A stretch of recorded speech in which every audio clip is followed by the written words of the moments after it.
Jim Wagner here, your self-defense instructor. And helping me today is Jörg Kuschel. He is a level 2 reality-based personal protection instructor, and Patrick Wagner, who is the director of Luxembourg. Now what we're going to talk about today is the dangers of choke training, choke holds, and any type of pressure on the neck. Jörg here, who is going to practice how to break away from a chokehold, is over 50 years old. In fact, I'm over 50 years old. Now, why is this important? Because anyone who's over 40 years old, when you're training anyone over 40 years old, you must not put pressure on the neck. No pressure on the neck. And why is that? Well, I'm going to explain. As you get older, plaque starts building up in the arteries of course, your body.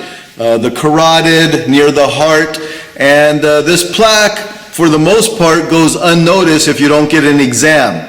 And when you're over 50, it starts building up. Now, young people really don't have to worry about it. Now, once you start practicing choke holds or putting any kind of pressure on the neck during your self-defense training, the problem with doing it with someone over 40 years old is not so much the pressure as you're doing it, it's when you let go. What happens is when you let go, because the blood was restricted for a few moments during your training, and I'm not talking about literally trying to make your partner black out, I'm just talking about basic pressure where for a moment you restricted the blood. Now, once you let go of the pressure, it's like a river that was blocked by a dam. When that dam is taken away, suddenly more water comes in and pushes the rocks and things on the bottom. Well, when I suddenly release, this pressure from the blood suddenly may push some plaque that is loose. Once that plaque is loose and it travels to the brain, that's how you could kill somebody. And the truth is, many people have died during training, doing chokehold training, and of course we don't want to do this. So Jörg and Patrick are going to demonstrate some safe ways to do it. So Patrick has his hands on his throat, but there's absolutely no pressure.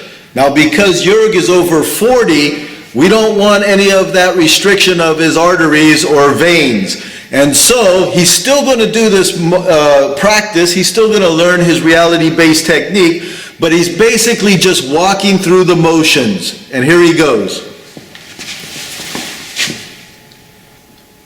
Now this time Patrick is going to be the victim and learn how to do the technique to get out of it. Patrick is less than 40 years old. So in this case, Jörg could put some pressure on him. Now obviously we're not going to do anything dangerous, but pressure on a younger person, probably not that big of a deal. And so in this case, he can work out a little bit harder, a little bit stronger, and he does the technique.